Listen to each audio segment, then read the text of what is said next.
Imagine stepping onto a modern farm. You hear the animals, maybe smell, the typical countryside scents. Seems normal, right? Maybe even a bit idyllic. Hmm. But hidden, just out of sight, in these incredibly efficient facilities, there are these silent, invisible dangers. Gases. Some are deadly. Absolutely. It's a side many people don't see. So today on the deep dive, we're really going to pull back the curtain on this. We're diving into hazardous gases in modern swine confinement systems. It's a critical topic. It really is. Our mission here is simple.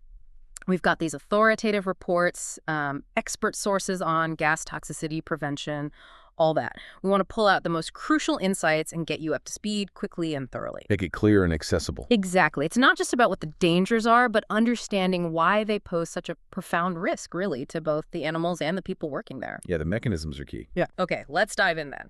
I've read that these modern swine facilities designed for efficiency can actually function like, well, the sources call them complex chemical reactors. That sounds pretty intense. It's a good description, actually, because what's happening, chemically speaking, is quite complex. And the main dangers, they come from two really distinct places. Two sources. Yeah. The first one, and probably the biggest contributor overall, is the anaerobic decomposition of manure. Anaerobic. So without oxygen. Exactly. Think about it. You have liquid manure, feces, urine, maybe some wasted feed, collecting in these deep pits under the slatted floors. Right. That creates an oxygen-starved environment. And certain microbes, anaerobic ones, thrive there. They break down the organic matter. And that makes gas. Lots of gas. Yep. Our sources say over 150 different kinds, potentially. But 4 are the main ones we worry about. Yeah. Methane, that's CH4, hydrogen sulfide, H2S, ammonia, NH3, and carbon dioxide, CO2. Okay, those are the big 4. Yep. And it's not a steady thing. Gas production is dynamic. It changes with temperature peaks in late summer, spring, slows right down when it gets colder, say below 18 Celsius. That's around 64 Fahrenheit. So temperature matters. Big time. And pH, manure composition too, like manure from farrowing barns. It can produce way more gas, maybe 8 to 20 times more per cubic meter than manure from nursery or finishing pigs. Wow, that much difference. Why? It seems related to the concentration of certain microbial inhibitors in the manure, which varies with the type of pig and maybe feed. Interesting. Okay, so that's source number 1, manure decomposition. What's the second? The second source is totally different. It's incomplete combustion. This is where carbon monoxide, CO, comes in. CO, not from the manure then. Nope, not directly. CO means something isn't burning right. Usually a heating unit like an LP or oil-fired heater that's malfunctioning. You might see a yellow, sooty flame instead of a clean blue one. Okay, bad sign. Definitely. Or unvented heaters, gas catalytic heaters, even running gas-powered washers or generators inside. And the risk really spikes in winter. Because everything's sealed up tight. Exactly, to keep the heat in. But that also traps any CO that's produced, letting it build up fast, potentially to lethal levels. So you've got these gases, H2S, CO, CO2. Some smell, some don't. How do people even know if they're walking into danger? It sounds like you can't just rely on your senses. That's precisely the problem. And it's a critical point our sources emphasize again and again. Human senses are dangerously unreliable here. Unreliable how? Well, take hydrogen sulfide, H2S. Heavier than air, so it settles low. At very low concentrations, you get that classic rotten egg smell. A warning sign, you'd think. Right. Smells bad, get out. But here's the trap. As the concentration increases, especially above 100 parts per million, H2S actually paralyzes your olfactory nerves. Your sense of smell shuts down for that specific odor. Wait, so the smell goes away when it gets more dangerous? Exactly. It's called olfactory fatigue. You might think the gas cleared, but you could be entering a lethal concentration, like 600 ppm, which can kill in seconds. It's terrifyingly counterintuitive. Wow. Okay, that's bad. What about the others? Ammonia, NH3, that's lighter than air, has a sharp, pungent smell. You usually know it's there. Carbon dioxide, CO2, is heavier than air, but completely odorless. Methane, CH4, lighter than air, also odorless. And CO, carbon monoxide. That's the real silent killer. Slightly lighter than air, but colorless, odorless, tasteless. Absolutely no sensory warning, zero. So you just wouldn't know? You would have a clue without an electronic monitor. Which brings us back to the core message. You must rely on electronic monitoring, not your nose or eyes. Human instinct is worse than useless here. It can be fatal. Got it. Monitoring is not negotiable. Okay, so we know where they come from, how tricky they are to detect, but what do these gases actually do? What's the real impact on the animals, on the workers? Well, the impact is significant, ranging from subtle long-term health issues to sudden acute poisoning. It affects both pigs and people. Is it the same effect for both? Like, if the pigs seem okay, are the workers safe? Not necessarily. That's a crucial point the sources highlight. Animal health is not always a reliable indicator of human safety. Yeah. There are documented cases, for instance, with carbon monoxide. Oh. Yeah, a pregnant sow might show no outward signs of CO poisoning, but the level could be high enough to cause, say, 100% stillbirths in her litter because the fetal pigs are so much more sensitive to oxygen deprivation. Wow. So the sow looks fine, but the piglets Are devastated. It's a chilling example of that disconnect. Okay, so let's break down the specific impacts. How does H2S affect the pigs? Hydrogen sulfide is the most acutely toxic. At around 2 ppm, it can cause pulmonary edema fluid in the lungs. Get up to 600 ppm or more, and it's immediate respiratory paralysis. Death can happen in seconds, sometimes after just 1 or 2 breaths. That fast. That fast. And even lower levels, chronic exposure around 20 ppm can cause neurological issues, nervousness, loss of appetite, sensitivity to light. Okay. What about ammonia? You said it has a strong smell. It does. Ammonia is mainly a chronic respiratory irritant. Levels above 50 to 100 ppm really start to damage the mucous membranes in the airways. It messes up the mucociliary apparatus, the lungs cleaning system. Making them more vulnerable to infection. Exactly. Increases susceptibility to things like pneumonia, atrophic rhinitis.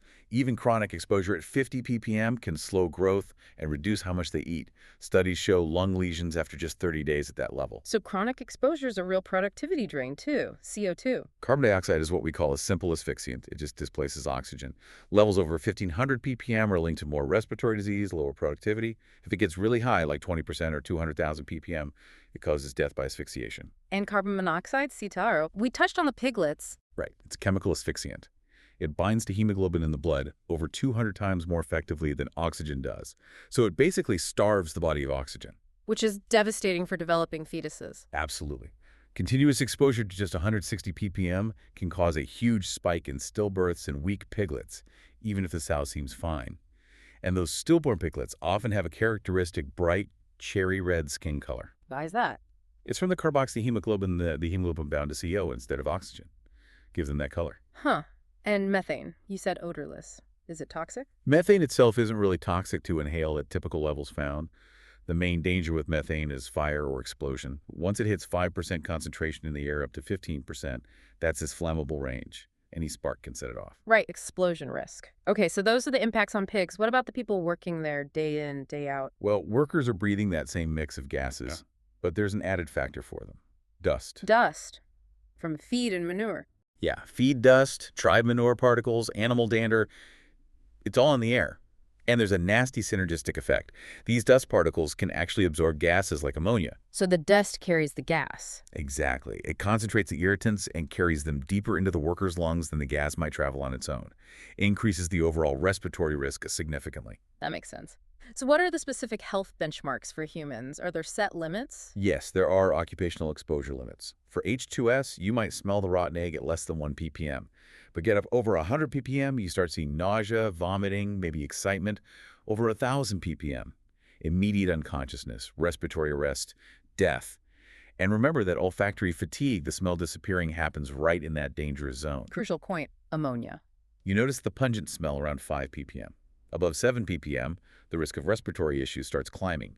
Higher levels, over 100 ppm, cause throat and eye irritation. CO2. Still odorless for humans. Still odorless. At moderate levels, maybe a few thousand ppm, it can cause drowsiness, headaches. If it gets extremely high, like 30% or 300,000 ppm, it can be fatal. NCO, the silent killer. Odorless, tasteless.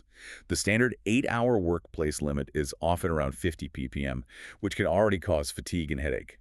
Get up over 4,000 ppm, and it can kill you. And methane. Still the explosion risk. Primarily, yes. Non-toxic to breathe at levels below its explosive limit, but once it hits 50,000 ppm or 5%, that's the lower explosive limit, the LEL, boom potential. Okay, this paints a really clear picture. These aren't just minor annoyances, they're serious, potentially lethal threats. And you mentioned earlier that some activities really ramp up the danger. That's right. There are specific moments, specific tasks, where the risk absolutely skyrockets. Our sources are very emphatic about this. Like what? What are the big ones? The single most dangerous routine activity, according to the experts, is manure agitation and pumping in facilities with deep pits. Agitation. Stirring it up. Exactly. See, that hydrogen sulfide, H2S, dissolves and gets trapped in the undisturbed liquid manure. When you start agitating it, especially vigorous agitation, you disturb that equilibrium violently. Releasing all the trapped gas at once. A massive, instantaneous release. H2S levels can shoot up from maybe less than 5 ppm to hundreds, even over 1,000 or 1,500 ppm, literally in seconds. Wow. That's way beyond lethal levels. Instantly. It can easily overwhelm the building's ventilation system. And because H2S is heavy, the building's exhaust fans can actually pull that toxic cloud up from the pit through the floor slats, contaminating the entire airspace where people or animals are. It's an incredibly sudden and high-risk event. Okay, so manure agitation is #1 danger zone. What else? A more recent and really insidious hazard is foaming manure pits. This has become more common, especially in the Midwest. Foam on top of the manure. Yeah, a thick, persistent foam layer. And this foam traps gases, especially methane, at extremely high concentrations, sometimes 60 or 70% methane inside the bubbles. Whoa, that's way above the explosive limit. Way above. The danger isn't usually the foam sitting there. It's when the foam gets disturbed. Like during agitation again? Or washing? Exactly. Agitation, high-pressure washing, even feed dropping through the slats can break the bubbles, releasing huge volumes of methane very quickly. That methane then mixes with the barn air. Diluting down into that 5 to 15% explosive range. Precisely. And if there's any ignition source nearby, a pilot light on a heater, a spark from faulty wiring or equipment, someone welding. Catastrophic flash fire or explosion. Exactly. There's also research linking this foaming issue to changes in swine diets, like using more dried distillers grains with solubles DDGS. So diet can influence gas and foam risk. Okay, what's the third major high-risk scenario? Confined space entry, specifically entering manure pits. Even if they're empty. Even if they seem empty. Pits are classified as confined spaces. They have a double threat. Toxic gas accumulation, remember H2S and CO2 are heavier than air and can linger down there, and oxygen deficiency. The air might simply not have enough oxygen below 19.5% to support life. Right, and people go in for maintenance or... Maintenance, repairs, retrieving dropped equipment. And this is where tragedies often happen. The statistics are sobering. One source mentioned that around 22% of fatalities in manure pits are would-be rescuers. People going in to save someone else. Yes. Someone goes down, often overcome by gas or lack of oxygen, and a coworker or family member rushes in without protection, only to become a victim themselves. It highlights an absolutely critical rule. Never enter a pit unprotected to try and rescue someone. Call 911 first. Always. That is incredibly sobering. Just awful. It really sounds like complacency, just assuming things are okay, is maybe the biggest enemy here. It really is. You can't get complacent around these hazards.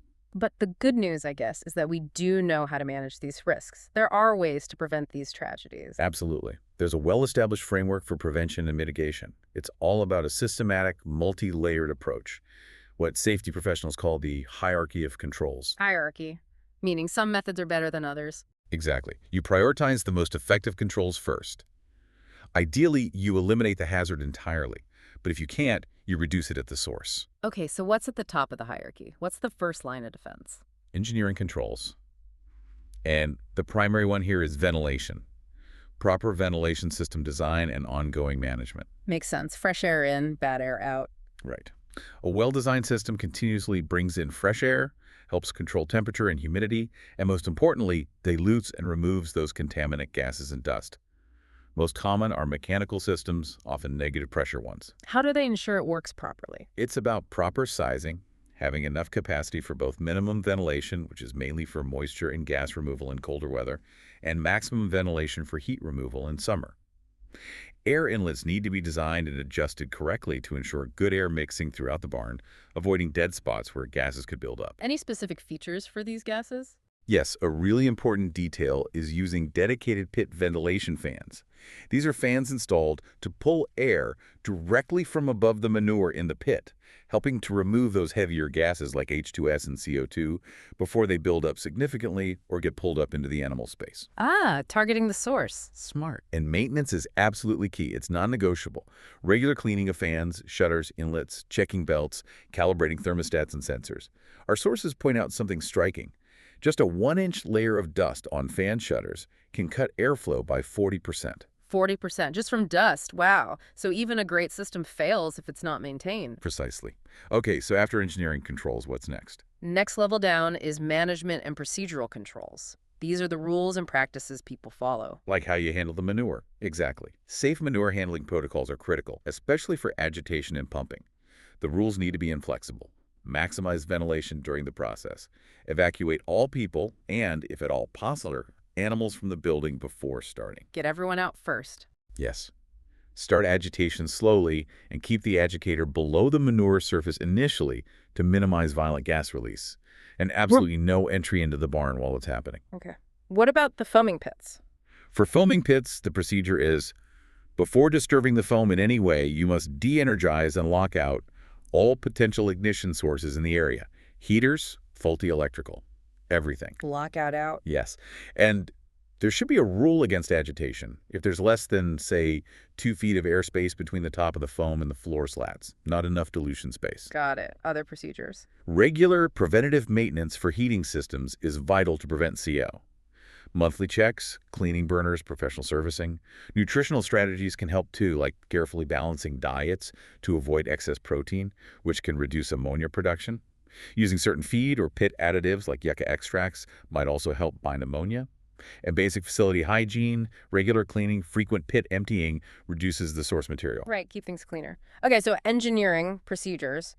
What's next? Atmospheric monitoring. We already touched on this, but it's a distinct layer of control. Because senses fail, electronic monitoring is essential for safety. The gas detectors. Right. Portable multi-gas monitors are crucial for personal safety checks before entering an area or during certain tasks. They typically check for H2S, CO, oxygen levels, and the LEL for methane. Permanently installed systems can offer continuous monitoring and alarms. Where do you put the sensors? Placement matters. Sensors for heavier gases like H2S and CO2 should be low, near animal level or pit openings. Sensors for lighter gases like methane and ammonia should be placed high. And because ammonia is corrosive, sometimes the main control unit for a fixed system needs to be outside the barn itself. And these need upkeep too. Absolutely critical. Daily bump tests are recommended, just a quick exposure to a known gas concentration to make sure the sensors and alarms are working. And then regular full calibration using certified calibration gas is necessary to ensure accuracy. You can't just install them and forget them. Makes sense. Okay, layer 4. Personal protective equipment, or PPE. Yeah. This is the last line of defense, used when engineering and procedural controls can't completely eliminate the risk. So masks and respirators. Yes, but the right kind is crucial. For just walking through, maybe an N95 respirator for dust is sufficient. But for tasks like cleaning or power washing where you stir things up, you'd need at least a half-mask air purifying respirator, an APR, with P100 filters for particulates and cartridges rated for ammonia. And these require fit testing to ensure a proper seal. Okay. What about the really high-risk stuff? Manure agitation, pit entry. For manure agitation, pumping, and any confined space entry or rescue attempt, APRs are not protective enough. The atmosphere could be immediately dangerous to life or health, IDLH.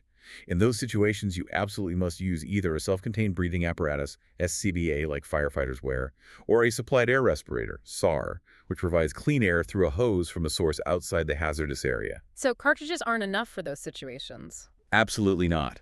Using the wrong respirator in an IDLH atmosphere is a fatal mistake people sometimes make.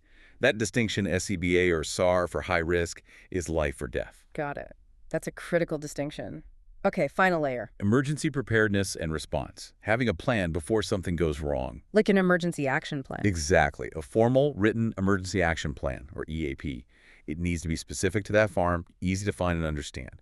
It should include emergency contact numbers, clear directions to the farm, maybe even GPS coordinates for emergency services, and a map showing evacuation routes, utility shutoffs, muster points. And what about rescue? You mentioned the danger to rescuers. The EAP must state unequivocally that no worker should ever enter a manure pit or any potentially hazardous atmosphere to attempt to rescue without proper training and an SCBA, plus a trained retrieval team standing by outside.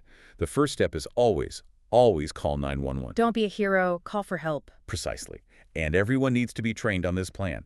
Know the alarms, know the routes, know their role. Regular drills are important too, so the response becomes automatic. Okay, that's a comprehensive framework.